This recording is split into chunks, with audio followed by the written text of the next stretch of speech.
Ready start. रूस Ukraine के बीच चल रही जंग में इस वक्त सबसे बड़ा संकट नागरिकों को युद्धग्रस्त इलाकों से सुरक्षित निकालने का है। पिछले 12 दिन से चल रही लड़ाई में बड़ी संख्या में निर्दोष नागरिक भी मारे गए हैं। घायलों की संख्या भी हजारों में है। राजधानी कीव, खार्किव और सूमी सहित कई दूसरे शहरों पर रूसी फौज जिस आक्रामकता से हमले कर रही है उसमें नागरिकों को भी नहीं बख्शा जा रहा। रिहायशी इलाकों पर मिसाइलों और बमों से हमले जारी हैं। अस्पतालों, रेलवे स्टेशनों और बंकरों को भी निशाना बनाया जा रहा है। ऐसे में अगर जल्द ही नागरिकों को सुरक्षित ठिकानों पर नहीं पहुंचाया गया तो यह युद्ध न जाने कितने लोगों को लील जाएगा। इसीलिए रूस और यूक्रेन के बीच संघर्ष विराम होने की ज़रूरत है। दोनों देशों के बीच हाल में हुई वार्ताओं में भी यह मुद्दा उठा था। उसके बाद ही शुरुआती स्तर पर कुछ घंटे के लिए हमले रोकने पर सहमति बनी थी ताकि इस बीच नागरिकों को निकालने की कवायद शुरू की जा सके।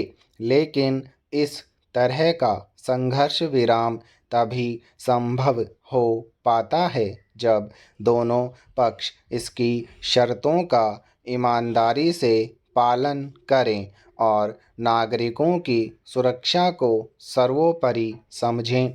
गौरतलब है कि शनिवार को रूस ने मारियुपोल और वोल्नोवाखा शहर में 7 घंटे के लिए संघर्ष विराम पर सहमति दी थी। लगातार हमलों से इन दोनों शहरों में भारी तबाही हुई है। बिजली, पानी सब बंद हैं। लोगों के पास खाने का सामान भी खत्म हो गया है। कड़ाके की ठंड पड़ रही है सो अलग।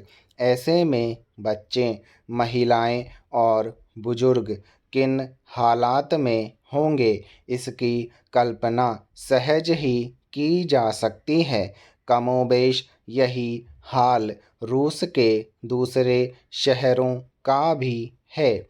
यूक्रेन के 15 शहरों में रूसी सैनिकों का कहर जारी है। राजधानी कीव के जो हालात सामने आ रहे हैं उससे तो लगता है कि जल्द ही यहाँ रूस के सैनिकों का नियंत्रण हो जाएगा। जाहिर है युद्धग्रस्त शहरों में अब जो नागरिक फंसे हैं उनकी सुरक्षा चिंता का बड़ा विषय है। अब तक लाखों लोग यूक्रेन छोड़कर पड़ोसी देशों पोलैंड, रोमानिया, हंगरी आदि में शरण ले चुके हैं। लेकिन अभी भी लाखों लोग यूक्रेन में फंसे हुए हैं। हालांकि यूक्रेन के राष्ट्रपति व्लादिमीर ज़ेलेंस्की ने यूरोपीय संघ से अपील की है कि वह हमले रोकने के लिए रूस पर दबाव बनाए, पर रूस किसी की कहाँ सुनने वाला है।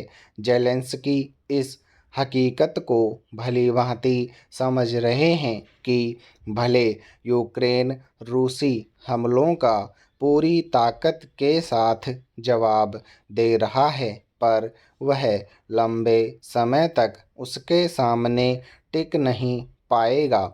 यूक्रेन की सैन्य शक्ति रूस के मुकाबले तो बहुत ही कम है। उधर रूस यह घोषणा कर ही चुका है कि वह यूक्रेन को पूरी तरह हथियार विहीन करके ही दम लेगा। अभी तक अमेरिका या किसी भी पश्चिमी देश ने यूक्रेन में अपनी सेना उतारने की हिम्मत नहीं दिखाई है। जिस तरह के हालात हैं उनमें युद्ध जल्द खत्म होता लगता नहीं है।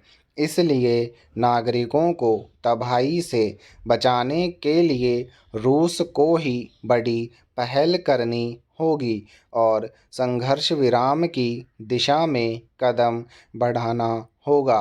तभी निर्दोष नागरिक को मरने से बचाया जा सकेगा। यह सही है कि जंग में कब, कहाँ, कैसे किसकी जान चली जाए कोई नहीं जानता, पर यह भी नहीं भूलना चाहिए कि युद्ध के भी नियम होते हैं, इनका पालन होना चाहिए। मगर युद्धोन्मत्त रूस इनकी परवाह कर कहाँ रहा है। पटाखे बनाने वाले कारखानों में विस्फोट होने की वजह से न जाने कितनी जानें अब तक जा चुकी हैं, मगर उन घटनाओं से सबक लेने की ज़रूरत शायद आज तक नहीं समझी गई। यही कारण है कि अक्सर ऐसे हादसे होते रहते हैं। भागलपुर में बारूद फटने से 14 लोगों की मौत इसका ताज़ा उदाहरण है।